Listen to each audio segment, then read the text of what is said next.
nós estamos aqui no Cyber Talks 2025, série nova. Obrigado, Gabriel, por estar com a gente. Seja bem-vindo mais uma vez. Obrigado, Rafa. Obrigado. Sou de casa também. Ótimo. Hoje a gente teve um debate bem rico sobre...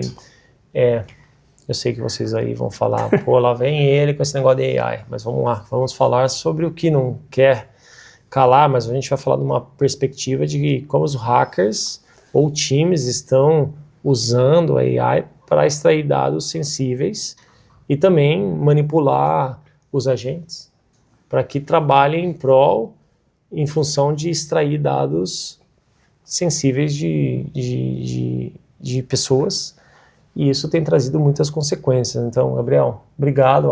O papo hoje foi, assim, muito bom. Foi rico. Ficamos, né, como fala naqueles memes, com aquele negocinho pensando, foi muito, muito bom. E é importante você começar a se preparar para o futuro, né? Daqui a pouco a gente vai ter um agente que talvez vai dar até entrevista de como um hacker fez para ter hackeado aquele device ou aquele banco de dados ou aquela empresa. É o futuro. É o futuro, Rafa.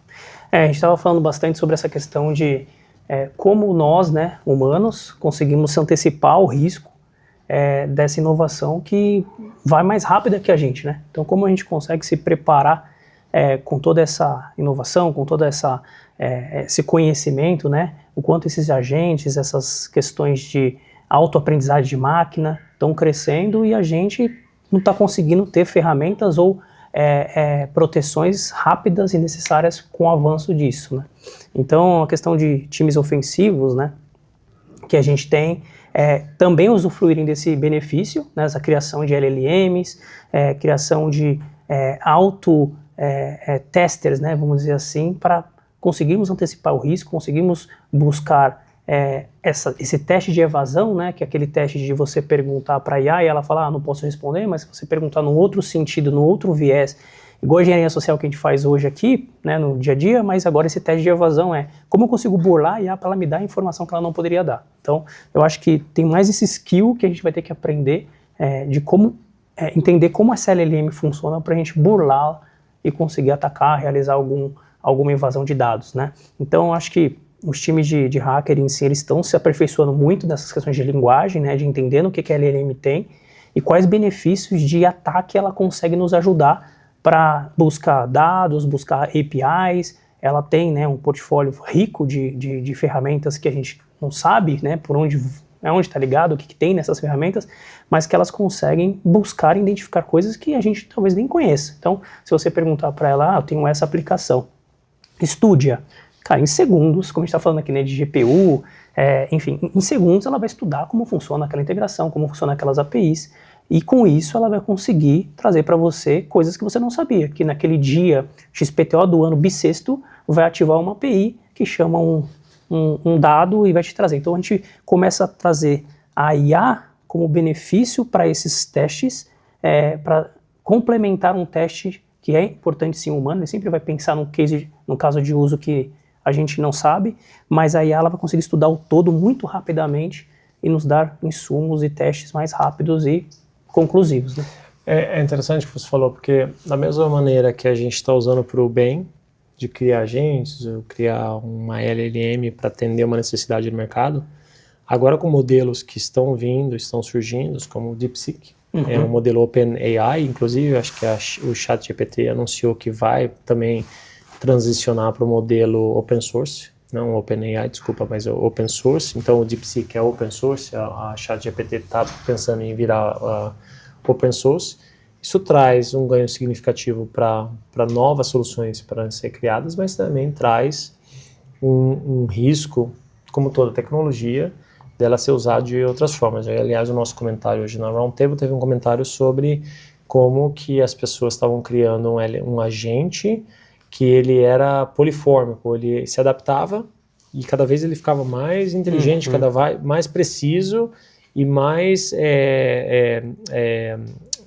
preciso no que ele estava precisando fazer. Aí vem aquela pergunta, e se eu começar a treinar o meu agente numa maneira de malware e cada vez mais o meu malware começar a ficar mais preciso, mais preciso, mais preciso, mais preciso, no ponto que que ele comece a fazer bypass, ele comece a evoluir.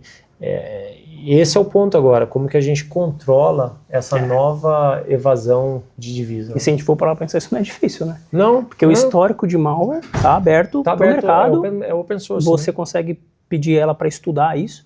O ChatGPT, por exemplo, já tem. Já faz, né? Ele só não vai te dar ali como construir uma bomba, né? Não, sim, mas quando você traz ele para o open source, e aí? Exatamente. Né? Você não está mais num controle público, a DeepSeek mesmo, né? Ela cresceu muito rápido, né? Nasceu muito rápido, mas ela furou processos de segurança importantíssimos que ela mesma é vulnerável, né? Ela mesma se mostrou vulnerável. Em uma semana teve um hacker que conseguiu lá licar e etc.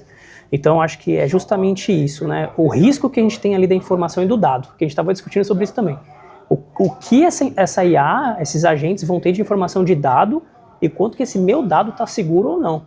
Eu acho que o grande ponto aqui, a IA é fantástica, vai ajudar a gente a automatizar muitas coisas, mas o dado em si que é o grande risco. Tipo, essa IA está segura o suficiente, está acessando somente o dado que ela precisaria acessar.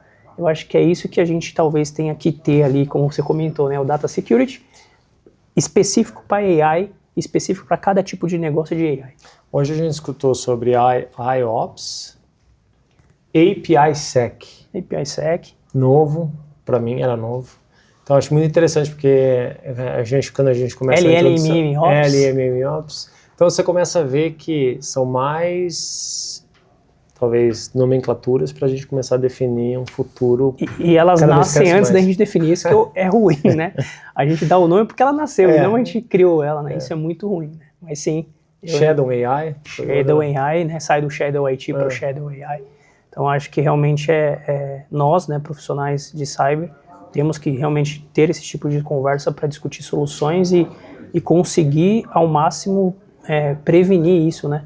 Ou já criar roteiros ou especificações para a gente prevenir esse tipo de risco, né? Porque imagina, né, que nem aconteceu com a DeepSeek, se ela tivesse ligada, sei lá, no nosso Office, não fosse o Copilot, por exemplo, o que poderia ter vazado de dados, né, de agendas de executivos, de e-mails, entre outras coisas, né? Então a gente vê o potencial risco que a AI tem, traz o benefício de te ajudar no dia a dia e ser ágil, mas ela traz um puta risco aqui de dados, né? Que dado ela tem acesso e como ela disponibiliza esse dado. Né? Gabriel, obrigado mais uma vez por estar com a gente, obrigado por participar da nossa Roundtable, é sempre um prazer receber, a ótima colaboração, sabe que a gente sempre traz um conteúdo aí para todos e vocês a parte de todo o conteúdo que a gente gera. Rafa, obrigado a você, obrigado pessoal aí de casa e vamos continuar, né? Distribuindo conhecimento para todo mundo. Um abraço sempre, valeu. Valeu.